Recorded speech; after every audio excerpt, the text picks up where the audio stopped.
Bawat issue ay hihimayin at malalimang aaralin. Na iwan natin ang intelligence sa experts dun sa intelligence agencies ng gobyerno. Walang kontrobersyang palalampasin, walang tanong na hindi sasagutin. So needless to say, sir, kasali pa rin ang smart natin. One-on-one, kasama ang mga politiko at mismong mamamayang Pilipino. Samahan niyo po ako tuwing linggo para alamin ang bawat katotohanan sa likod ng kontrobersya.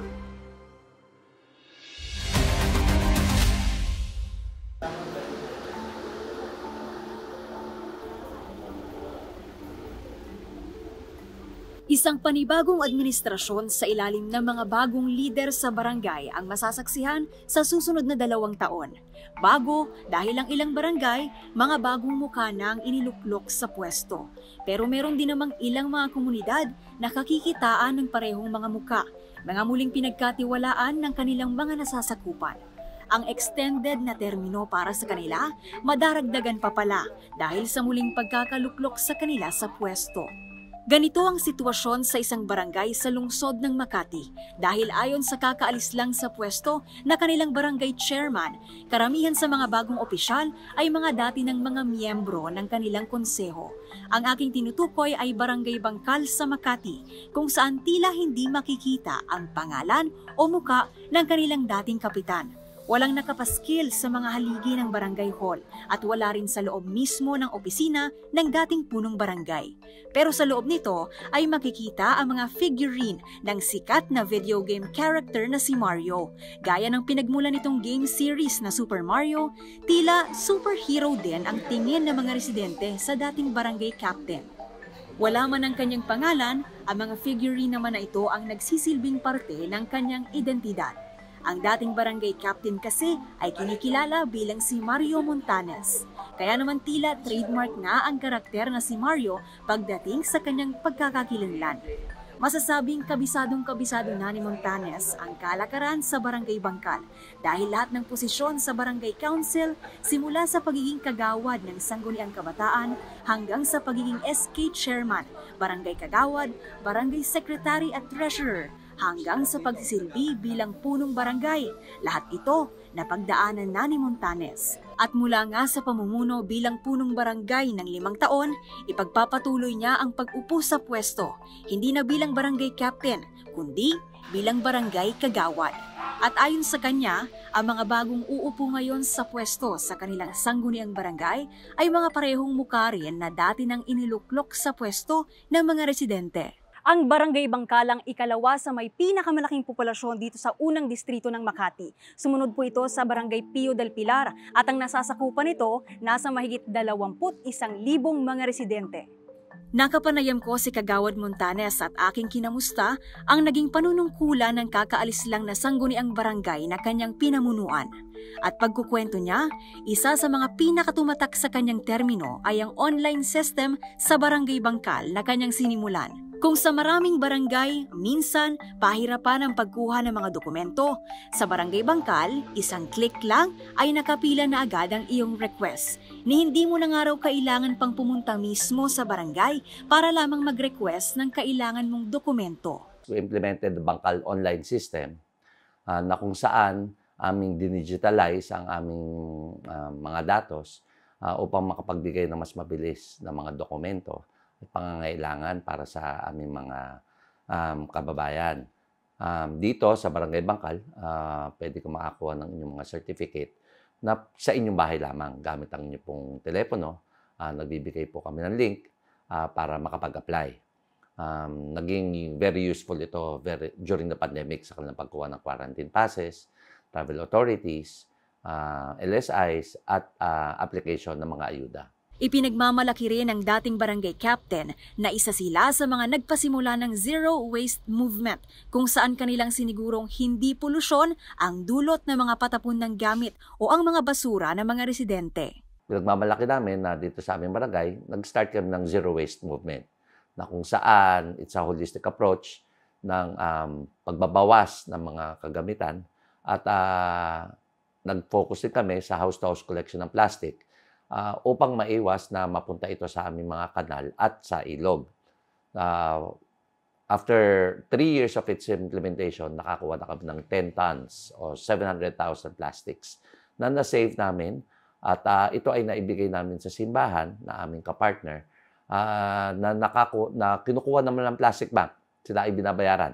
At ang simbahan naman ay nilalagay nila ito sa kanilang feeding program para dito sa aming barangay. Maging ang pagbibigay oportunidad daw sa mga residente para mas kumita sa kanilang mga negosyo ay binigyang importansya rin ng nakaraang administrasyon ng Barangay Council. Kami ay nag-umpisa ng tinatawag namin Bangka Lokal Program. Ito ay pagpapalakas sa aming mga micro, small, medium enterprises at gumamit kami ng aming sariling pera upang mapaikot ang aming resources. Encourage sa mga negosyante na kilalanin ang gobyerno sa kanilang pagpaparehistro. Ang gobyerno naman ang gumagawa ng programa para maibalik ito sa tao at gumamit kami ng sariling pera na pwede lang nilang gamitin sa aming mga bangkal partner programs. Dagdag pa ni Montanes, maging sa mga ahensya ng gobyerno at ilang mambabatas, nakipag-partner ang kanilang barangay council. Ayon kay Montanes, para sa taong ito, nasa 57 million pesos ang budget ng Barangay Bangkal. Muli, ang dami ng mga residente na kanilang barangay ay nasa 21,000. Ilan sa kanilang sinusunod daw na patakaran mula sa Department of Budget and Management. 5% para sa Disaster Risk Reduction Projects, 5% rin para sa Gender and Development, at 20% para sa Development Projects. Para naman sa Barangay Personal Services, kasama na rito ang sahod ng mga empleyado ng barangay, hindi raw dapat ito sosobra sa 55% ng budget. Ito raw ang basehan ng kanilang barangay bago gumawa ng annual budget at para rin kanilang malaman kung ano-anong proyekto ang kanilang bibigyang prioridad. Katulad nung sa aming Bangkal online system, kasama rin dito yung pagsisiguro, pagko-computerize ng aming payroll at collection system. So ang aming resibo ay lahat naka-computerized upang masiguro na ang lahat ng pumapasok sa barangay ay maidedeposito ng tama sa aming depository account. Ayon kay Montanes, noong umupo siya sa pwesto taong 2018, ang kanilang tinanggap na budget ay 43 million pesos. Taon-taon, ayon kay Montanes, ang pinaglalaanan ng pinakamalaking budget ay ang Disaster Risk and Reduction Programs na kagaya ng nabanggit, dapat ay binibigyan ng hindi bababa sa 5% mula sa budget ng barangay. Kaya naman nasa 2.8 million pesos dapat ang napunta sa Disaster Reduction Programs ng Barangay Bangkal. Ang natitirang 30% rito nagsisilbing standby fund ayon kay Montanes. Ibig sabihin, maaari lamang gamitin ito kung magdedeklara sa bansa ng national emergency tulad ng COVID-19 pandemic. Kung pagbabasehan ng budget ng Barangay Bangkal, 600,000 pesos ang standby fund mula sa disaster preparedness projects. Ang mga proyektong ito ginamit daw sa pagpapalakas ng kanilang rescue unit. Mayroon din silang kagamitan para sa pagresponde sa anumang pangangailangan ng kanilang mga residente. Isa sa mga ginagamit ng Barangay Bangkal pagdating sa pagresponde sa mga emergency ay ang kanilang sariling ambulansya. Kapag daw hindi magagamit o hindi available ang kanilang ambulansya, itinatawag daw o nagkakaroon ng koordinasyon sa ibang barangay na posibleng makapagpahiram ng kanilang ambulansya. Nagkaroon din daw ng public address system kung saan nag-install ng nasa 40 public address horns. Ginagamit daw ang mga ito sa tuwing may kailangang i-anunsyo. Naging mahalaga rin ang pagbibigay ng trainings para sa mga rescue personnel dahil kailangan anyang madagdagan at mapag-igi ang kanilang capacity building para sa tamang pagresponde sa tuwing magkakaroon ng emergency. Sa termino ni Montanes, nagkaroon ng 15 rescue personnel. 24/7 ang duty ng bawat isa. Patunay dyan yung, may kakwento ko lang, yung nag-viral na nagpaanak na nurse during pandemic. Yan ay nangyari dito sa Barangay Bangkal. Dito, at ang unang responde dyan ay yung ating motorized ambulance. Siya yung nangalaga doon sa mga anak na bystander at sa pagdating ng iba pang rescuer, doon dumating yung nurse na tumulong para mapaanak yung buntis. Ang sahod ng kanilang mga rescue personnel kinuha sa 55% na parte ng kanilang budget. At ayon kay Montanes, siniguro ng kanyang konseho na sa paglipas ng taon ay tumataas din ang sahod ng mga empleyado sa kanilang barangay, kabilang na ang mga naturang rescue personnel. Nakakalungkot na ng umpisa, ang mga barangay personnel ay sumusweldo ng mga 7,000 lamang. Ito yung mga regular na empleyado. Pero doon nga sa ating panunungkulan, na itaas natin to taon-taon. At ngayon at sa pagtatapos sa aking termino, sila ay kumukuha na ng hindi bababa sa 10,000 kada buwan. At dahil kada taon ay tumataas ang budget na ibinibigay sa Barangay Bangkal, tumaas din ang sahod hindi lamang ng mga barangay personnel, kundi ng buong sangguniang barangay. So sa nakaraang 5 taon, nagkaroon ng malaki-laking increase din ang mga, hindi lamang empleyado, ito ay umabot sa buong konseho. Ayon kay Montanes, nang magsimula ang kanyang termino noong 2018, nasa 16,000 piso ang sahod kada buwan ng mga barangay kagawad.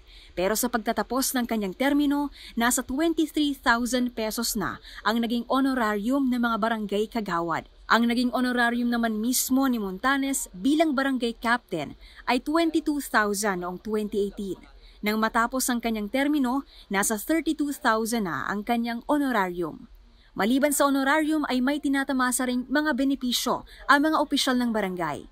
Nariyan ang Christmas bonus o cash gift kung saan 1,000 piso ang pinakamababa.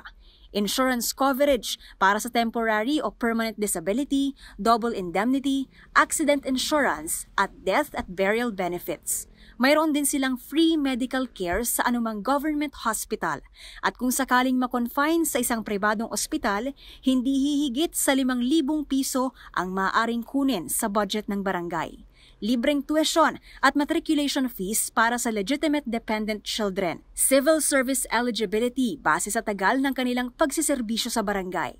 At pagpili ng posisyon sa gobyerno kung saan sila kwalipikado matapos ang kanilang termino bilang barangay official. Samantala ayon pa kay Montanes, ang isa pang pinaglalaanan ng malaking parte ng kanilang budget ay ang gender and development, kung saan nasa ilalim nito ang social services at livelihood. 5% rin daw ng kanilang budget ang inilalaan para sa mga proyekto rito. Pero hindi katulad ng sa disaster preparedness projects, wala itong standby fund. Kaya naman ang buong 5% o 2.8 million pesos ng 57 million pesos na budget inilaan dapat sa gender and development ng Barangay Bangkal. Sa gender and development natin, malaking chunk dyan, yung ating VAUSI desk, maintenance ng ating violence against women and children, na kung saan gumawa tayo ng opisina at nag-empleyo tayo ng mga personnel upang 24/7 na tumugon sa mga pangangailangan ng ating social services in the social services side. Kapag may mga reklamo patungkol sa mga bata, children in conflict with the law, sa pamilya, ito ay tinutugunan ng ating VAUSI.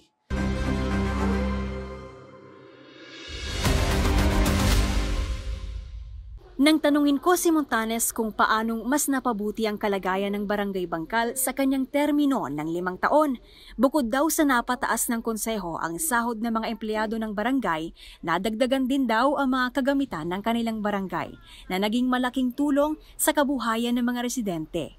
Yan, meron kaming, aside sa nabanggit ko na 40 public address horns, meron kaming sariling LED wall na kung saan ito yung ginagamit namin para mag-advertise ng aming mga local partners, magbigay ng announcements, magpalabas ng iba't ibang mga activities dito sa aming barangay.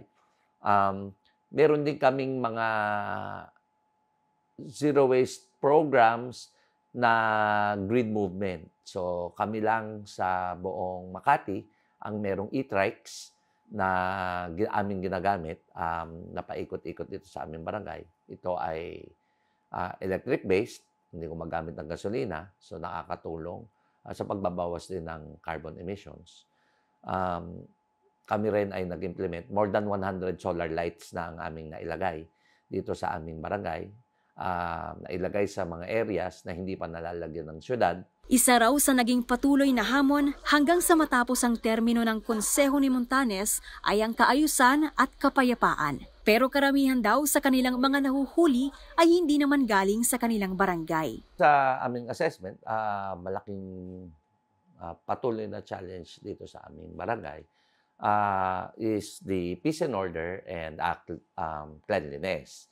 Okay, peace and order, particularly kasi kami ay situated sa boundary ng aming syudad na kung saan karamihan sa aming mga nahuhuli ay hindi taga dito sa aming barangay. Pero ito ay pinapalakas namin by putting programs like additional CCTVs, meron kaming help desks 24/7 na pwede sila mag-report upang agad kami makaresponde, as well as yung implementation of an ordinance that closes our boundaries every 10 p.m. para malimitahan yung pagpasok ng outsiders dito sa aming lugar. Samantala sa kabila ng pagkakaroon ng zero waste movement ng barangay, ang kalinisan pa rin ang isa sa kanilang mga problema. Ayon kay Montanes, noong una ay hindi pa ganoon kataas ang tinatawag nilang engagement o pakikipag-ugnayan sa kanila ng mga residente. Pero nakita nila kung paanong sa paglipas ng mga taon, mas nagtiwala ang mga residente sa kanilang konseho. Nakita naman namin na mula sa mga mabababang engagement, nakita namin na unti-unti, nakikita namin na ang barangay ay nagre-responde doon sa mga programa namin. Sumasali na sila, kinukuha nila yung mga programa ng barangay, particular kapag ka-partner na ang city, mas ginugusto nila na sa barangay sila pupunta upang mapadali dahil nandito yung pag-alalay namin. Kami po ay tinatawagan ng ganyan na anong pangangailangan namin, tulad na online registration na papagsabihan po kami. At yung mga tauhan niya rin po pupunta sa bahay, habilin na merong kung sakaling may nagrurubing po. Yun ang kautosan ni Kap.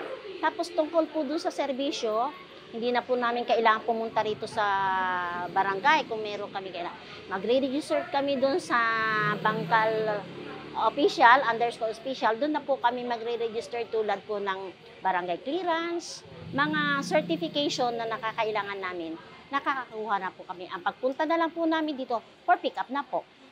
Sa pandemic noon, si kapitan na namin yan, kahit wala kami dito, sa online.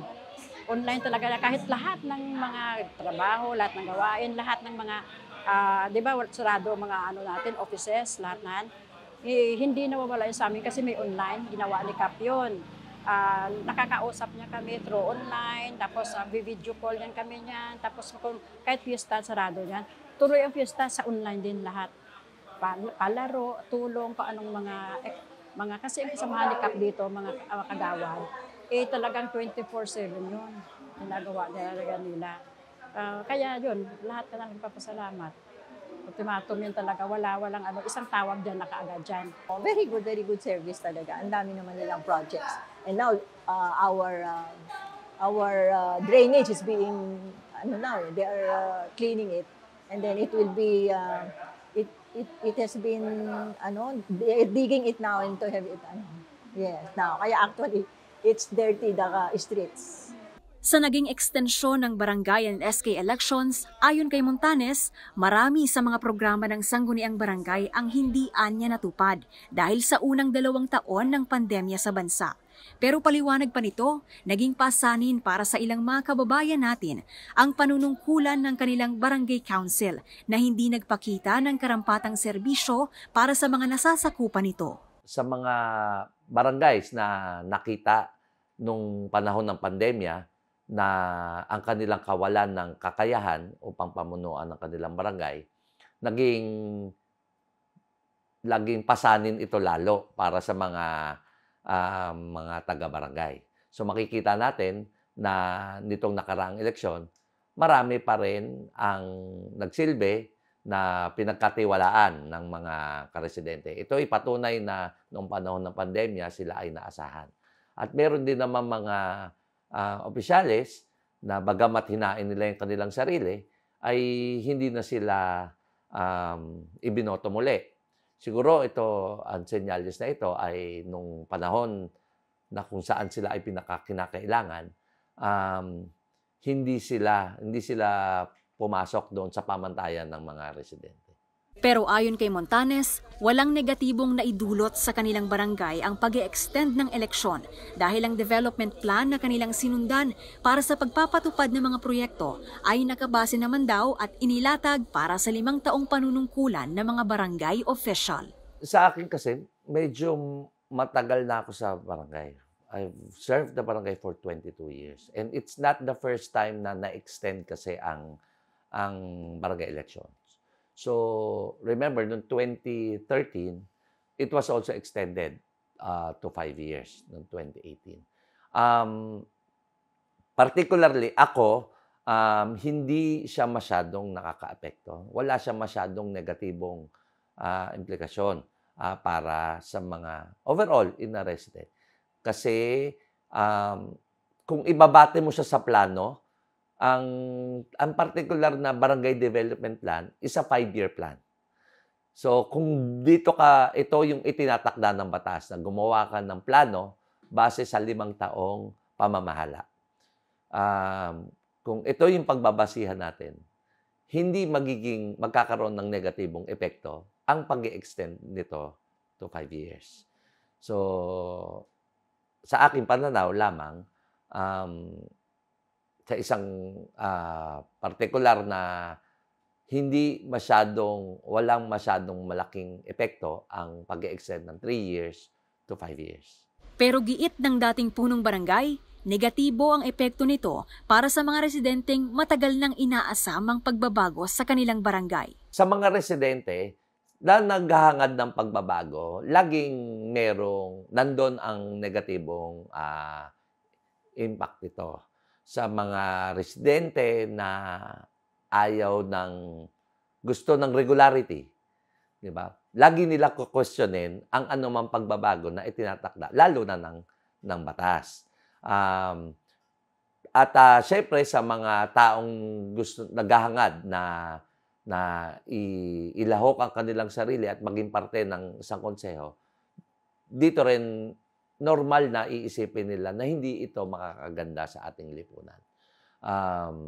Pero, ayun nga, sa aking pananaw, ang anuman 3 taon o 5 taon ang ibigay, as long as nasunod ito sa batas, dumaan ito sa proseso, kailangan tanggapin ng mga namumuno at ng mga residente ang patakaran patungkol dito. Hindi maikakaila na malaki ang budget na natanggap ng Barangay Bangkal lalo na para sa taong ito. Pero ayon kay Montanes, may nakapigil pa rin sa kanilang konseho na maging mas epektibong leader ng barangay. Dito raw papasok ang restriksyon at limitasyon sa kapangyarihan ng barangay. Bagamat ang numero ay malaki, di ba? Lalo na kung ikukumpara sa ibang lugar, wala pa rin tayong monopolya ng resources. We always operate on a scarce resource. So, pagdating naman dito, I think ang pipigil pa rin sa isang pamahalaan ay yung mga patakaran na nakapalibot para sa paggamit nito. Okay? Kami sa barangay, bagamat meron kaming available na resource, we can only operate on what is written sa aming plano. So, hindi kami pwedeng lumabas doon sa kung ano ang nakatakdang plano. So, kung merong pangyayari na hindi siya pasok sa plano, hindi mo siya pwedeng gawin. Andun ang restriksyon, limitasyon ng kapangyarihan ng barangay. Sa punong barangay, meron kang konting leeway. Tinatawag namin yon discretionary fund. But that is only 2% of RPT. In a 57 million scale, it's around 500,000. So ito lang yung pwede mong magamit na pang-responde, panggawa ng programa na wala doon sa plano. So kunyari, mayroong bago na nangyari, hindi mo pwedeng magamit yung resources ng barangay dahil wala yan sa plano. Unless babaguhin mo yung plano mo. At ang pagbabago ng plano ay hindi madali. Lalo na particular dito sa lungsod namin. Paliwanag pa ng dating barangay captain, hindi madali ang proseso ng pagbabago sa planong dinisenyo sa pamamagitan ng Barangay Development Council. Bukod pa rito, hindi lahat ng kanilang inilatag na proyekto sa kanilang development plan ay maipapatupad sa isang taong panunungkulan. Dinisenyo yan ng konseho mismo through the Barangay Development Council. So, yun yung nabanggit ko, the Barangay Development Plan. Tapos, ayun yung 5-year plan. Tapos, gagawa ka ng annual investment plan. Ayun naman yung plano mo for the year.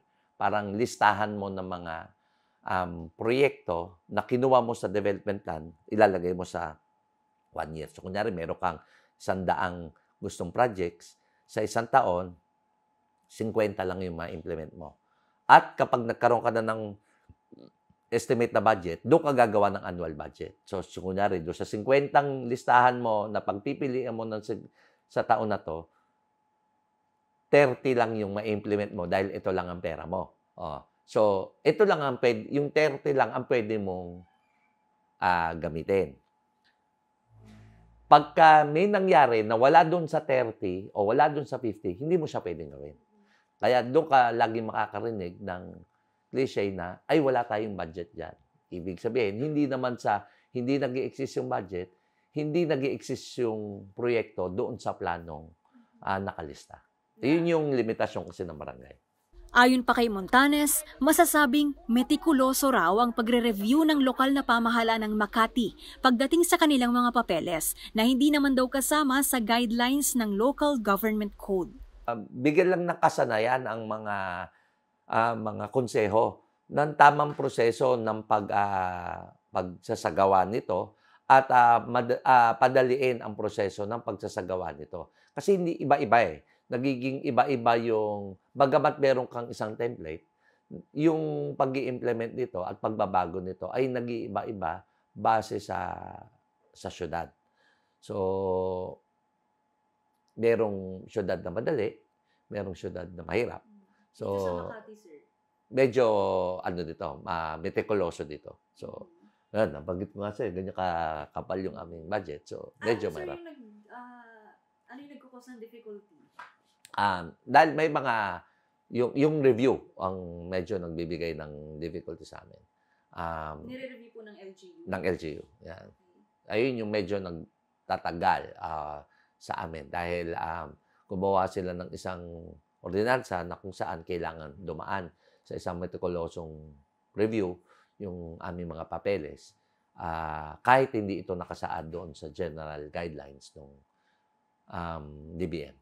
Anumang aksyon daw para baguhin ang mga guideline mula sa Local Government Code ay maaaring makapigil sa isang mas epektibo pang pamumuno ng sangguniang barangay. Sapat na yung ibinaba ng Local Government Code na basehan para mabilis at epektibong ma-implement dahil may kapangyarihan naman ang konseho dito. Yan, meron siyang sariling independence. Ang binigay sa barangay ay autonomy at independence para makapag-implement ng mga programs.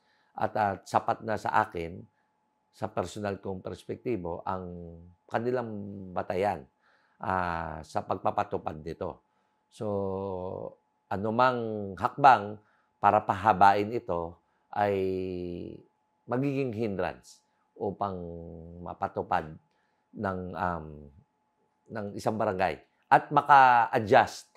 Ayun sa akin na importante, yung maka-adjust ka sa mga pangyayaring labas doon sa iyong ipinlano.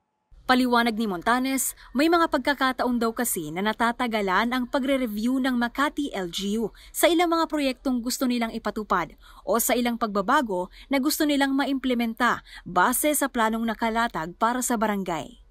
Ang sinasabi ng batas, pag pinasok ko ito, basically hindi mo yan kailangang i-review at approve na yan. Kung dadaan sa review at wala siyang nakatakdang panahon na ibinigay ng batas na particular, nagkakausa ng delay. Hindi kasi katulad yan kapag sinasabi kong sapat na kasi kunyari pag nagpasa ako sa iyo ng budget, binibigyan ka lang ng 60 araw para i-approve yan. Kapag hindi, deemed approved na yan. So sapat sa amin yon. Kaso lang yung ibang mga proseso, hindi nila nilagyan ng deadline. So kapag pinasa ko yan, at ni-review mo, wala kang tali sa amin kung kailan mo siya ibabalik. So, yun yung nagbibigay ng malaking delay sa amin. Kapag meron din kunyaring magbabago, sinasabi sa batas na pwede namin baguhin. Magpapasa lang kami ng isang dokumento na pumapayag ang konseho ng pagbabago sa isang proyekto. Pero, sinasabi ng local government code, hindi mo kailangang reviewin ito. Ang nangyayari, kailangan mong reviewin at isabatas pa yon. So, ito muli ang nagkikreate ng delay sa amin. At siyempre, ang mga delay, kadalasan kasi sa barangay, yung mga ginagawa mong pagbabago should be a quick response. Diba? Ito ay gagawin natin to bilang mabilis na pagtugon sa biglaang pangangailangan ng mga residente.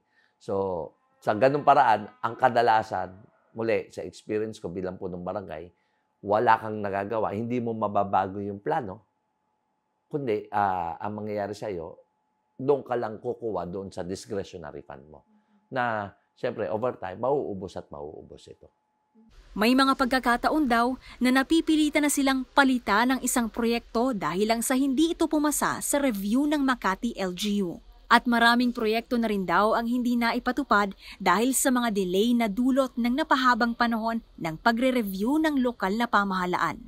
Kadalasan, more of hindi lang ma-delay, minsan mapopwersa kang palitan na siya dahil hindi siya pumapasa sa review ng nagre-review. So malaking dahil may mga additional requirements sila na hindi naman nakalagay doon sa guidelines. So though ang intention ay maganda, muli naniniwala tayo na ang barangay ay first responder at kami yung immediate source ng at may particular namang na ahensya na tutugon kung kung may pagkakamali man, 'di ba, o pagkukulang, meron pa ring post audit na nakahanda na sa proseso namin. At isa sa mga hindi agad na ipatupad na proyekto ay ang public address system dahil sa orihinal na plano ay hindi ito kasama. More of hindi nagawa dahil kailangan mo pang baguhin yung iyong pinakaplano. Yan. Siguro, ang pinaka-example ko na ay yung public address system.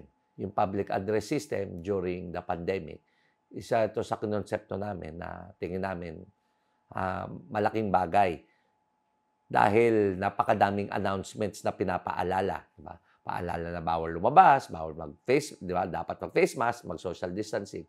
So gusto sana namin yung implement. Pero dahil wala daw po iyan sa plano, nung panahon na yon, hindi namin siya ma-implement. At ang pagbabaguhin mo yung plano, dadaan ka sa isang mahabang proseso. So bagamat meron kang naka-allot na budget, merong available na budget, pero dahil kailangan mong daanan yung meticulosong proseso na yon, hindi maisagawa yung proyekto na yan. So, kailangan namin, idinidelay mo siya for next year na. Kasi, wala ka sa plano eh. So, next year, doon mo siya ilalagay sa plano next year. So, kaya nagkaroon kami ng 1-year delay for that.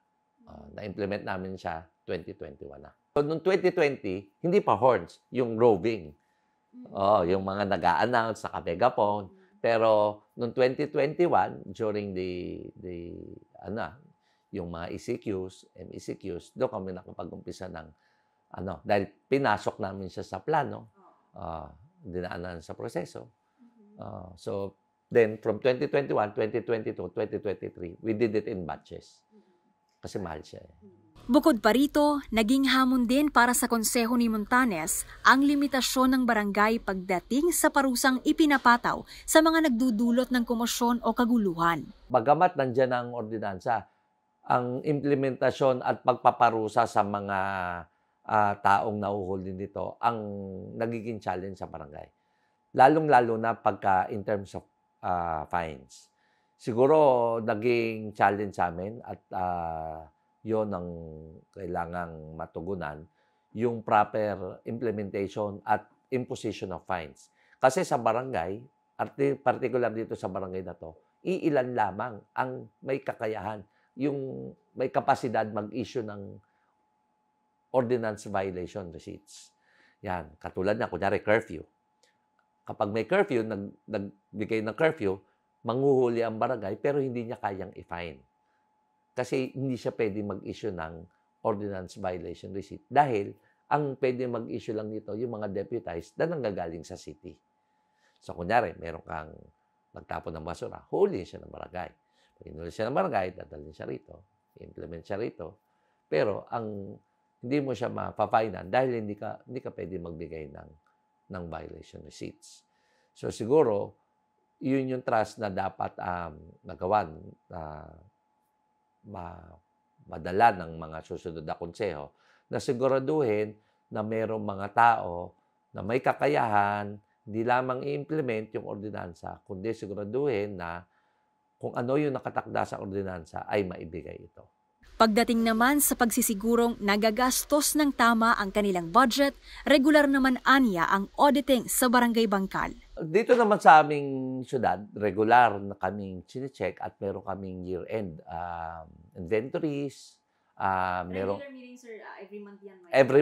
Every month kami ay kailangan magsumite ng aming registry of accounts sa accounting department. Daily, kailangan kaming mag-deposito ng aming mga koleksyon. At ito ay sinasubmit buwanan. At ito ay sinisiguro naman ng Liga ng mga Barangay. Sa aming mga monthly meetings ng All Caps, pinapakita nila yung mga barangay na up-to-date, yung kanilang registries, at bukod naman ito sa year-end closing of the books bago ito ipasa sa Commission of Audits. Bawat proyekto rin naming sinasagawa ay isa-subject din sa COA check-up at magbibigay sila ng opinion patungkol sa completeness and accuracy of every project that we do. Ang bawat barangay naman, batas yun, na meron kang 3 disclosure boards na dapat nakalagay sa barangay. So kami ay sumusunod sa sa kautusan na yun. Sa disclosure boards, sa public disclosure boards, dito nakalagay ang mga transaksyon ng barangay, listahan ng kanyang mga projects. Yon. So ito yung mayroon kang physical disclosure boards, meron yang template, at meron yan dito sa ating barangay. Pero we do it a notch higher na, yun nga, meron kami mga social medias, meron kaming kiosk, we do a digital kiosk, na kung saan nagdi-display din kami ng mga figures po dyan, na lalong-lalo na kung merong gustong malaman yung aming mga empleyado at presidente.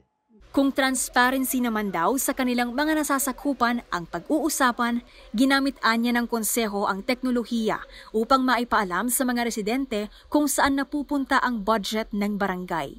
Dito sa aking termino, ang ginawa ko ay ginamit ko yung teknolohiya, na ginamit ko yung aking kaalaman para ma-computerize ang proseso.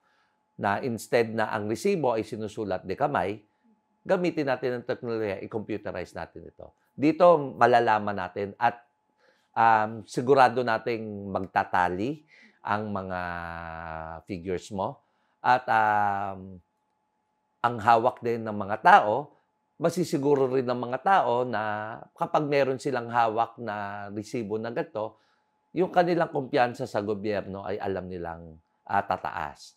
Yun. So, ito yung aking trust na kailangan. Gumawit din tayo ng partnership, nabanggit ko nga sa inyo, na ang aming bayanihan ay hindi gumagamit hanggat maaari, ay hindi nagpapasok ng cash sa aming partnership. Kung ano yung kakayahan ng mga at willing ibigay ng mga partners natin, direkta sa tao, ay mas ayun yung pinapatupad natin. So, pumapayag tayo sa mga partnership na feeding program na sila mismo ang nagpapakain at support group lang ang barangay. Sa ating plastic collection drive, iniwasan natin na ang bayad, kahit ang barangay ang nangongolekta, kumukuha ng mga plastic, umiikot, ang bayad na nakukuha namin sa plastic ay hindi tinatanggap ng barangay. Bagkus, sinasabi natin na ibigay nila sa simbahan. Dahil para malabanan yung perception, kapag sa barangay kasi may negative perception na ang pera ay mababawasan. Pero hindi yan mangyayari sa simbahan. So pag sa simbahan nyo ilagay yan, at simbahan ang gumawa ng paraan para ibalik yan sa barangay through the feeding programs. Kung pakikipagtulungan o teamwork naman sa mga miyembro ng konseho ang pag-uusapan, maswerte raw ang Barangay Bangkal dahil walang problema pagdating sa usaping ito. We work as a team, so nakisama ang aking lahat ng konseho throughout the term that sa 5 taon na aking panunungkulan. Lahat sila ay yumakap doon sa mga programa na aming isinagawa, ipinakilala. Lahat sila ay nagtrabaho during the pandemic at kinilala rin ng mga residente. Patunay dito na lahat ng tumakbo na muli at hinain yung kanilang sarili nitong nakaraang eleksyon ay ibinoto ng mga tao. So dito, sa Barangay Bangkal, ang tawag namin dito, One Bangkal United. So kami ay naniniwala na dito sa barangay, particular dito sa barangay, dapat kami magkakaisa at hindi maging hindrance yung aming paniniwalang personal o paniniwala sa ibang level ng pamahalaan. Basta't dito po sa barangay, iisa po kami. Maging ang kanila raw General Assembly ay hindi lamang 1 o 2 beses sa isang buwan isinasagawa, kundi linggo-linggo at online daw ito para madaling makilahok ang mga residente at malaman nila kung ano ang agenda sa bawat meeting ng mga barangay official. Ang pagtakbo ni Montanes bilang barangay kagawad pagkatapos ng 5 taong paninilbihan bilang punong barangay ay masasabing sa isang banda medyo kakaiba sa ibang mga tumakbo. Madalas kasi for re-election o ang iba naman mas mataas na pwesto ang tinatakbuhan. Tingin ko, naniniwala ako na I've served my purpose during the pandemic and it's about time for me to guide the new council in terms of how they lead the So stepping back para mabigyan din ng pagkakataon ng lahat, para rin sa pagkakaisa namin na patuloy naming ipakita sa aming taga-barangay na mas maganda pa rin yung marami ang tumutulong kaysa naglalaban-laban yung mga hindi naman magkakalaban. Ang sangguniang barangay ang pinakamaliit na unit ng pamahalaan sa ating bansa, kung kaya't ang paniniwala ng tao na korap ang mga namumuno rito ay hindi maiaalis. Pero ayon kay Montanes, may pag-asa pang mabago ang pagtingin ng tao, partikular na sa mga opisyal ng barangay. At ayon sa dating punong barangay, malaki ang gampanin ng desisyon ng mga tao sa kanilang pagboto. Giit ni Montanes, panahon na para magkaroon ng mataas na batayan o standard sa mga ibobotong kandidato. Lagi pa rin, hindi pa rin maalis ang negative perception ng tao, lalong-lalo na patungkol sa gobyerno. At tingin ko, ang mga katulad ng ginagawa naming desisyon na hindi namin inuuna yung sarili namin, ang mga hakbang para labanan yung perception na to. Yung pagbubukas ng barangay, ng mga partnerships, lalo na tapos umiiwas kami sa mga partnerships na nag-i-involve ng pera. Ito yung mga hakbang para labanan yung patunayan na yung perception ng tao ay at least dito sa barangay level namin ay hindi totoo. Patungkol doon sa tanong mo na ano yung mga loopholes, tingin ko yung aking paniniwala, dapat ang yung sapat na kaalaman kasi ng mga opisyales ay kailangan para magkaroon ng epektibong pamamahala. Nabanggit ko na marami ng pamantayan. Hindi madadali ang ginagawang pamantayan ng mga ng gobyerno sa pamamahala ng kahit pinakamaliit na sangay ng gobyerno ng barangay. Pero nakakalungkot na yung pamantayan sa pamimili ng mamumuno ay hindi pa rin itinataas sa ngayon. Kaya hanggat merong sa aking pananaw na ang batayan pa rin ng tao ay bukas at hindi itinataas, patuloy na magkakaroon ng persepsyon ng tao na hindi niya kaya, na kulang ang kanyang kakayahan dahil in the first place, hindi naman nagkaroon ng mataas na batayan ang tao sa mga hinahalal nila dito sa ating barangay. Merong mga halal ng bayan, bagamat sila ay pinagkatiwalaan, kulang ang kanilang kakayahan para epektibong maipatupad ito. So, ako'y naniniwala na panahon na para itaas yung standards ng mga kandidato, na itaas yung requirements para ikaw ay bago mo particular lalo na ang punong barangay dahil napakalaki ng kanyang inaatang na responsibilidad. Kami lamang yung posisyon na humahawak ng 3 sangay. Executive dahil kami ang nag-iimplementa, kami ang legislative dahil kami ang nag-aaproba ng ordinansa, at kami rin ang may quasi-judiciary kami dahil kami ay humaharap bilang lupon chairman. So napakalaki ng responsibilidad sa barangay. Lalo na pag malaki yung barangay. At kung ang pamantayan mo lamang dito ay isang residente na nakakabasa at nakakasulat, ay medyo malaki yung tsansa na pag ikaw ay nahalal, magugulat ka sa laki ng responsibilidad na iyong kakaharapin. Ang barangay na siyang pinakamaliit na unit ng pamahalaan sa bansa, kailanman hindi naging maliit ang papel sa komunidad na sakop nito. Nariyan ang pondo na ibinigay sa kanila at nariyan ang pwesto at pagkakataon na ipinagkatiwala sa kanila ng mga tao. At tayo bilang mga nagluklok sa kanila sa pwesto ay dapat maging matalino sa serbisyong dapat nating natatanggap sa mga namumuno. Kaya naman para sa susunod na linggo ay makakasama natin si DILG Undersecretary Lord Villanueva para talakayin ng mas malinaw ang mga dapat nating tinatamasang serbisyo sa sangguniang barangay at sa sangguniang kabataan. Gayon din kung paano aaksyon sakaling ang serbisyong ito ay hindi nakakarating ng tama sa ating mga nagtiwala. Samahan niyo po muli kami sa susunod na linggo para sa mas malalim na talakayan at paghimay sa mga isyung kailangan niyong malaman.